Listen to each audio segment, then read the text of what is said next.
Welcome back to Coffee with a Calvinist. This program is dedicated to helping you better understand the Word of God and the doctrines of grace.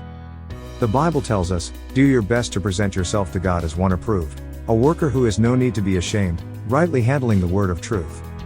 Get your Bible and coffee ready and prepare to study along. Here's your host with today's lesson, Pastor Keith Foskey. Welcome back to Coffee with a Calvinist. My name is Keith Foskey and I am a Calvinist. Today is August 25th, 2020. And if you are reading along in our daily Bible reading today, we're going to be reading from Acts chapter 24. If you'd like to get a copy of our daily Bible reading for 2020, you can do so by going to our website at sgfcjax.org. And we also want to invite you, if you're in the Jacksonville area and you do not have a home church, to come and visit us this coming Lord's Day, this Sunday at 9:30 for Sunday school and 10:30 for worship. That's Sovereign Grace Family Church, sgfcjax.org. Now, we're going to continue today with our response to Jim Wallis, as I talked about yesterday. Jim is a evangelical theologian, writer, teacher, and political activist. He is known for being on the evangelical left, and he was a spiritual advisor to Barack Obama.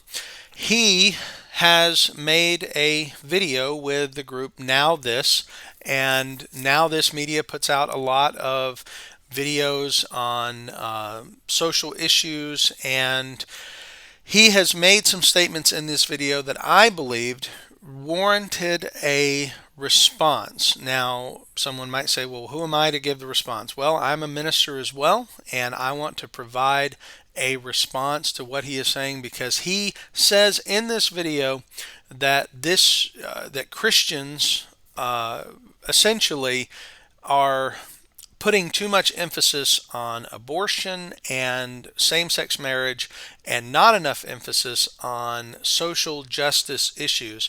And I want you to hear what he is saying. Now, if you didn't hear yesterday's program, I would encourage you to go back, because I gave an introduction to this, and today is Tuesday, so if you go back to Monday's program and listen in, you can hear what I had to say about that, because I'm not going to play the whole thing every day, and I just want to give you the opportunity to know that we are starting out in the middle of what he's saying. So we're going to pick up around the 27-second mark. Now this is something new for me. I'm working on this program, so if I have a technical difficulty, I would encourage you to please give me a little bit of grace. So I'm going to start this, and I'm going to jump to the 27-second mark. To be a Christian is more than your stance on that very image of God. All right, so I had to jump ahead. You heard a little bit at the beginning. This is now at the 27-second mark, and I'm going to press play. This is right where we left off yesterday. And I'm going to let him talk for a little longer than I did yesterday, because I know I made a lot of preliminary statements. I want you to get I want you to hear what he's saying, get it, and kind of get his heart on this. As I said, I'm not necessarily trying to besmirch his character. I am simply responding to what he's saying. This is not an ad hominem attack. I think he genuinely believes what he is saying is true. So I want to make that clear. I'm not saying he's being disingenuous or dishonest. I just think he's incorrect, and I want to make some comments on that as we go. So I'm going to let him continue to speak. Now we have a president who makes this degradation of the image of God routine. And yet, this did not start with him. Trump is not the cause of all this. He is the consequence. Our country is embracing its very worst demons, showing how far and deep they really go. There is a better America, a better future, but this future involves choices, moral choices. Okay, right away, I just have to mention that some of what he is saying is true, and I have to give credit where credit is due. I do think our nation is embracing a lot of demons and the worst of us, and we've seen the worst of us certainly over the last several months with government overreach of power. We've seen those who have risen up and destroyed whole cities and riots and burnings and murders. So I don't disagree with that, but I think he and I would disagree on the cause. And he's already mentioned Trump. He said Trump isn't the cause, but we're going to see that that's actually not. He's going to go on to say more about the president, and I certainly don't want anyone to think that this is I'm giving a open-handed, absolute endorsement to the president. I'm not. I think that our president has a lot of failures, but at the same time, I think that the statements that Mr. Wallis is making is he is ignoring the obvious issues on the other side while focusing in on the issues of Donald Trump and those who would support him. So let's continue to listen. None of us can avoid. Christians who say they're not political will still make a choice when November 2020 rolls around. This can be a choice of silence, which works as affirmation of the status quo. It can be a direct vote for an anti-truth, anti-immigrant, white nationalist administration. See, right there, he said Christians who don't vote or Christians who vote for Trump are, and he's going to say in a moment that they're anti-Christ, that they're voting against Christ. And this is where I take the biggest issue with Wallis, is because he is clearly identifying Donald Trump as evil and his administration as evil, and saying that Christians who support Donald Trump are supporting Antichrist. So we're going to hear that as we go ahead. Or it can be a vote against those systems and prejudices, a choice proclaiming that the image of God still has value. I'm going to use a word. Real quick, before he uses the word, and the word he's going to use is Antichrist. He doesn't say that we should vote for the left. He doesn't say we should vote for Biden. He doesn't say we should. In fact, this video is older, so I don't know if this is even the Biden-Trump back and forth was even when this video was made. But the point that he is making is that if you go toward Donald Trump, if you vote for Donald Trump, then you are voting for Antichrist. And so you should go the other direction. And obviously, because we have a two-party system, really he could only be advocating, in my mind, he could only be advocating for a Democratic vote. So let's hear what he has to say. That is controversial and may even sound irreverent, but it must be said. When your policies and your words are antithetical to everything that Jesus said and did, those policies are anti-Christ. The white nationalism in America is not just racism, it's anti-Christ. The dehumanization of immigrants is not just a lack of compassion, it is anti-Christ. The mistreatment of women through sexual harassment, abuse, and assault isn't just sexist, it's anti-Christ. And for churches not to name and say that clearly and boldly is evidence of their losing connection with Jesus Christ and his teachings. What you can't see, because this is an audio podcast, is there are pictures coming up as he's speaking. And when he talked about children and immigrants being mistreated, there were pictures of the border. When he talked about the various issues, there are pictures coming up that you can see, and it's creating a narrative. And the narrative is, of course, that these things, for instance, when he mentioned sexist and women, a picture of the woman who accused the now Supreme Court Justice, but who was just, I believe it was last year, being being pursued as a Supreme Court justice, being examined, the woman who came out against him and said that he had assaulted her many, many years ago, and of course that started what was known as the Me Too movement, and everybody said, "Oh, we have to believe everything that she says, even though there is no physical evidence. We have to believe all women, hashtag Me Too, hashtag believe all women." And so they throw up a picture of that woman, but what they don't do is they don't throw up the picture of those who have made accusations against Joe Biden, because that doesn't fit the narrative.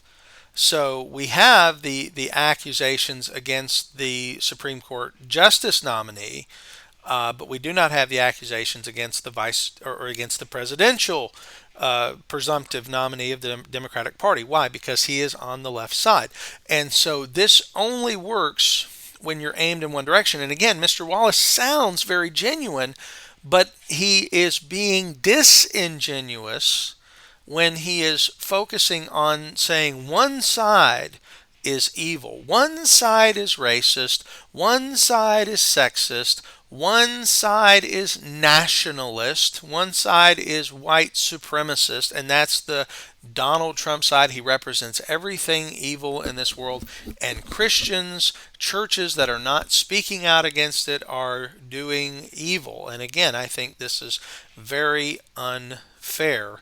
I don't think he is providing a genuine understanding of the situation, and I think he's being very one-sided, though he would probably consider himself to be very fair and balanced. But I'm hearing a lot of unfairness here, but I'm going to let him continue. When you listen to some white evangelicals praise Trump, watch for how little they talk about Jesus and his plan of radical discipleship. We forget the complexity of his message. Jesus was a deeply radical figure. He proclaimed a vision of love and a new analysis of power.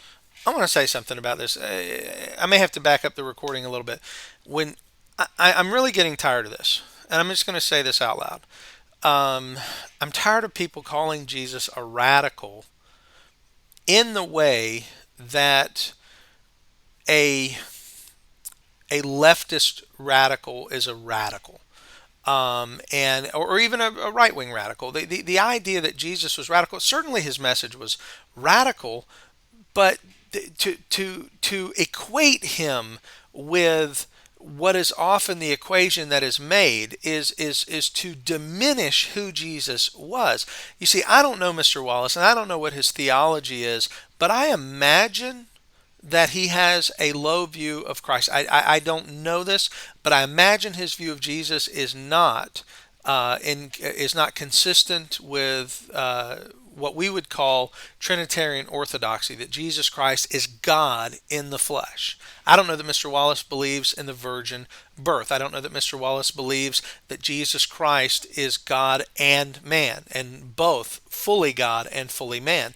And when you call Jesus a radical, I think that in a sense, is that true in a sense? Yes, I think it can be true in a sense, but I think it's equating him with a lot of the foolish radicals that we see, because someone might say, and he's going to say in a moment, that Jesus would have marched with Antifa, Jesus would have marched with Black Lives Matters, because you see, that's the type of radical he's equating Jesus to be, and that is not a proper biblical understanding of Jesus. I'm gonna back up just about 5 seconds here, and I'm gonna let him start the sentence again. I kind of cut him off. I want to let you hear exactly what he's saying. A deeply radical figure. He proclaimed a vision of love and a new analysis of power that turned the world on its head. This brown-skinned Jewish rabbi had quite a lot to say about politics, or at least how we should apply our moral values.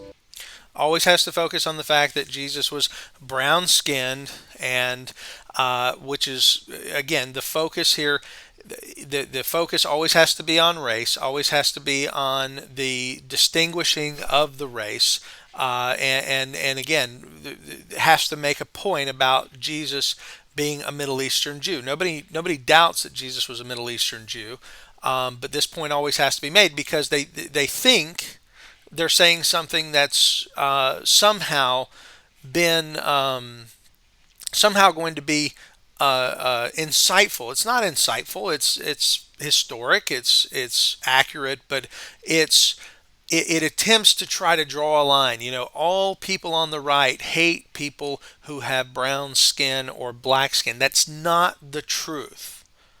And the broad brush of that says that all people on the right are inherently racist, and those on the left are as pure as the driven snow.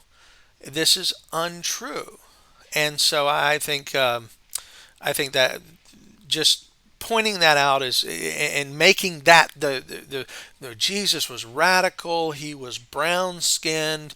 There's an equation that's being made here. Jesus was like us, and by us I mean Jesus was like the leftist radicals of today. He spoke out against the powers. He was a radical leftist. He was all about love, and he spoke out against politicians who had too much power. All of this, it misses the point of Jesus. Jesus came to this earth to die for sinners and to become a propitiation to appease the wrath of God. Now, I don't know Mr. Wallace's theology. I have to believe he doesn't believe that.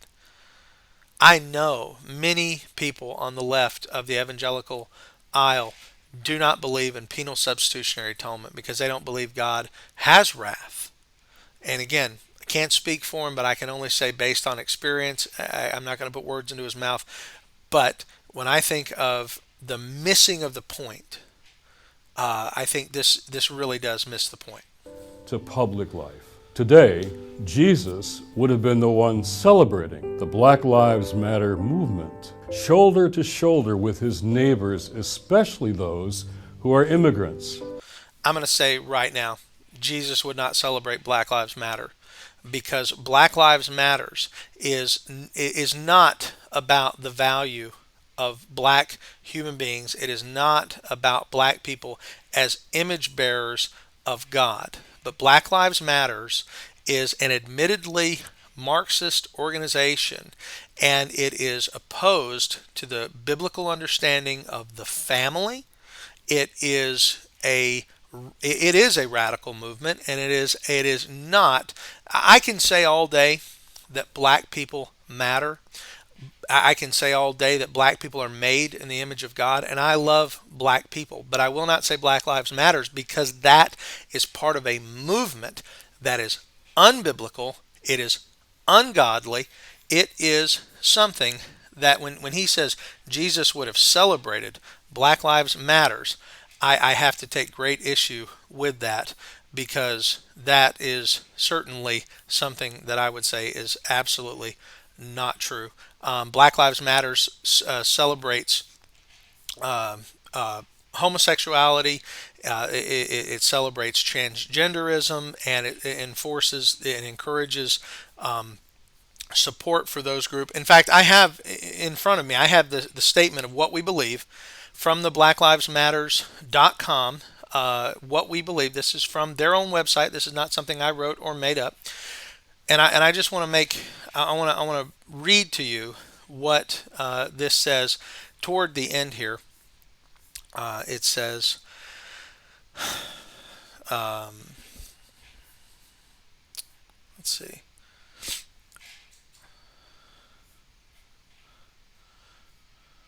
All right.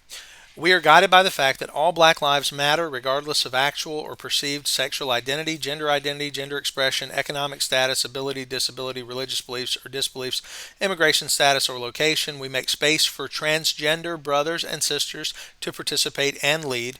We are self-reflexive and do the work required to dismantle cisgendered privilege and uplift black trans folk, especially black trans women who continue to be disproportionately impacted by trans antagonistic violence. And this goes into the issue of intersectionality, the idea that when someone has a difficulty, privilege versus a difficulty, and when it has more than one, such as privilege is white, and if you're black, that's a difficulty, and then if you're a woman, that's an additional difficulty. So if you're a black woman, you're even more that intersects, and that's where you have this intersectionality. And then of course to add on to that, the idea that there is a transgender black woman, therefore there's three roads of intersection, and that person is the most it has the most difficulty. And it goes on that it says, we dismantle the patriarchal practice that requires mothers to work double shifts so that they can mother in private even as they participate in public justice work. We disrupt Western prescribed nuclear family structure requirement by supporting each other as extended families and villages that collectively care for one another, especially our children, to the degree that mothers, parents, and children are comfortable. We foster queer affirming network. When we gather, we do so with the intention of freeing ourselves from the tight grip of the heteronormative thinking, or rather the belief that all in the world are heterosexual unless he or she or they disclose otherwise. We cultivate an intergenerational and communal network free from ageism.